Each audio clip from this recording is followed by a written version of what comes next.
Once upon a time in the 17th century, there was a tiny country by the sea that managed to do something no one expected. It took over the world. Well, not in the conquer everything and create an empire way, but in a much sneakier, more impressive way. This little country, which seemed like it was made up of windmills, canals, and people in wooden shoes, didn't just survive, it thrived, leaving its mark on history forever. That country, of course, was the Netherlands. And let's just say they were way ahead of their time. The Dutch may have been small, but their impact on the world in the 17th century was anything but small. They became the richest, most powerful, and culturally vibrant nation in Europe. At the time, they weren't just known for their art, tulips, or cheese. They were also the pioneers in finance, shipping, and trade. They turned a small, watery country into a global empire, and did it with flair, innovation, and a little bit of Dutch swagger. Let's dive into the 6 major reasons the Dutch absolutely ruled the 17th century. The Dutch and their ridiculous number of ships. If you ever find yourself in a debate about who had the most powerful navy in the 17th century, just remember this. The Dutch were basically everywhere in the world's oceans, and they were armed to the teeth. The Netherlands might seem like a little country when you look at it on the map. It was the maritime powerhouse of the world. While other nations were still figuring out how to sail, the Dutch were already taking over the seas. One of the primary reasons the Netherlands was able to dominate the world in the 17th century was its massive state-of-the-art fleet of ships. The Dutch were notorious for their naval skills and their ability to build ships that could outlast anything else on the water. These weren't just any ships.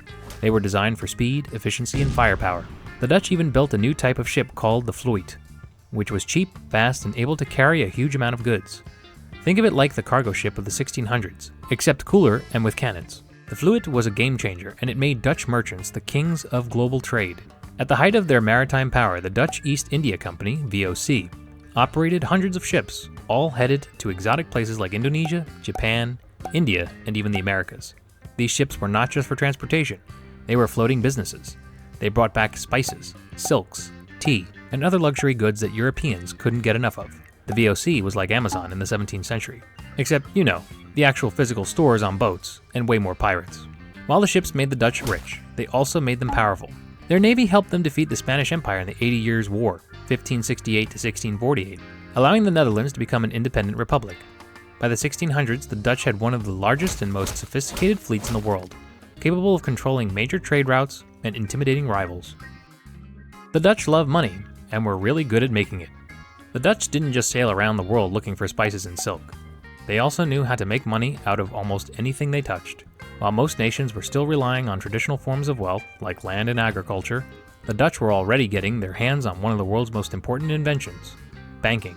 Amsterdam became the financial capital of the world during the 17th century, largely thanks to the Dutch's innovative approach to finance. The Dutch didn't just use money to buy and sell things, they invented entire systems to make more money.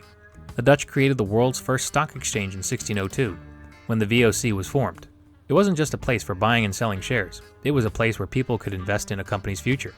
The exchange allowed anyone to own a tiny piece of the VOC, and if the company did well, those investors got a share of the profits. In short, they invented the concept of investing in companies, and the stock market as we know it today.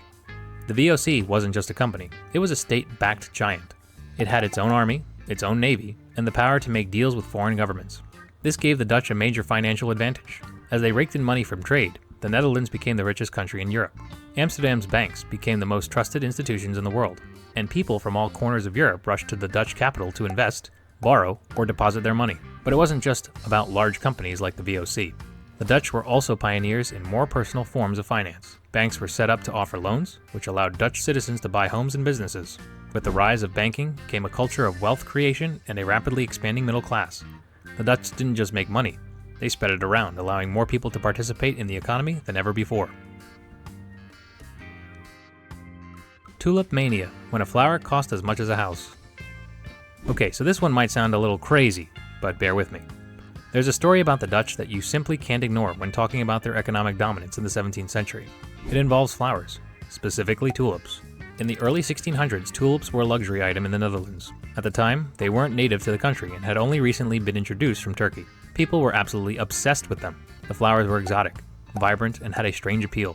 As more tulip varieties started popping up, their value skyrocketed. The demand was so high that the price of a single tulip bulb reached insane levels. Enter Tulip Mania. By 1637, a single rare tulip could cost more than a house in Amsterdam. People were investing all their money into tulips. They didn't care about the risks. They just wanted to get into the action. It was like the cryptocurrency craze of the 21st century, but with flowers. People would trade tulips like they were stocks, each one worth more than the last. Eventually, the bubble burst. The market collapsed and thousands of people lost their fortunes overnight. It was a spectacular failure of Dutch speculation, but in the long run, it had little impact on the Dutch economy overall. After all, they were still making money hand over fist from their ships, banks, and trade routes. But Tulip Mania is remembered today as one of the most bizarre economic phenomena in history. A story about how the Dutch became too good at making money. The Dutch art boom. As the Dutch became richer, their tastes in art became more refined, and they became avid collectors. The 17th century was the Dutch golden age of art, and this was no accident. The new wealthy class that arose from trade and banking wanted to show off their newfound prosperity, and what better way to do it than with fine art?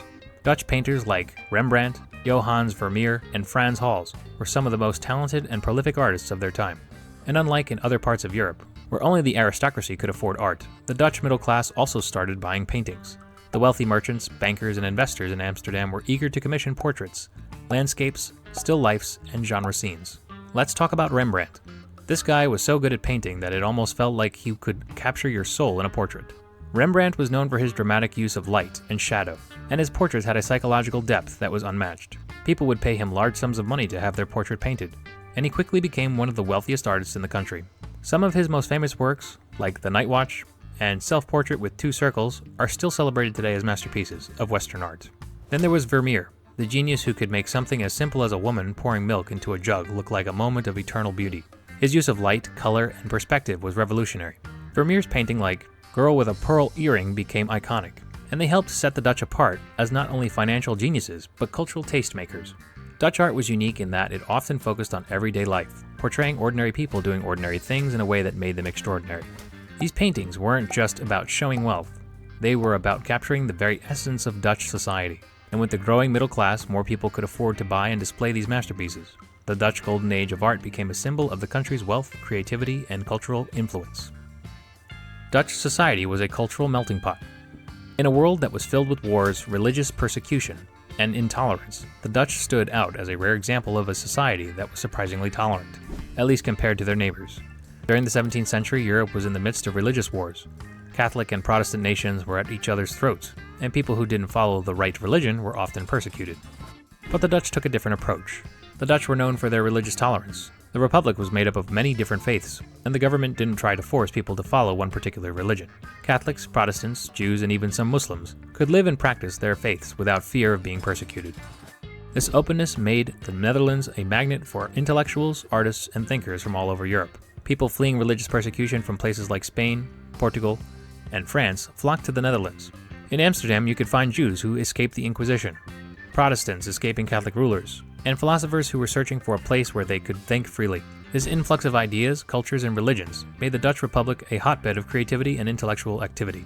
By allowing different cultures and belief systems to coexist, the Dutch created a society where ideas could flourish. Intellectuals like René Descartes found a refuge in the Netherlands, and Dutch universities became some of the most prestigious in Europe.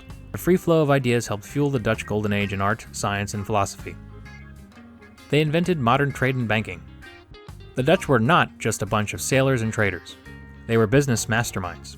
They understood the power of trade and how to organize it efficiently. And they didn't just trade with their neighbors, they traded with the entire world. By the 17th century, the Netherlands had a comprehensive, well-organized system of commerce that allowed them to dominate global trade. The Dutch mastered the art of buying low and selling high. They knew how to maximize profits by trading goods from one part of the world to another. They didn't just set up shop in places like Indonesia, they built entire trading networks that spanned the globe. Whether it was spices, sugar, tea, or furs, the Dutch controlled the flow of goods. But their true business genius was in their ability to set up multinational corporations. The VOC was the largest and most successful corporation in the world at the time, and it became the model for modern corporations. The Dutch didn't just think of businesses as something local or national. They were thinking globally, and that mindset helped them outcompete other nations. They knew how to organize people, money, and resources across borders in a way that no one had done before. Conclusion. In the end, the Netherlands proved that size doesn't matter. Despite being a small country, the Dutch were able to shape the course of world history during the 17th century. They were the true masters of trade, finance, art, and science, and their influence stretched across the globe. From creating the modern stock market, to building massive fleets of ships, to creating a tolerant and open society where ideas could flourish, the Dutch were the original overachievers. So next time you eat some Gouda, admire a Vermeer painting, or take a stroll by a windmill, remember, the Dutch didn't just make the world a better place. They pretty much invented modern capitalism, global trade, and intellectual freedom along the way. And they did it all while wearing funny hats and sipping their coffee with a side of cheese.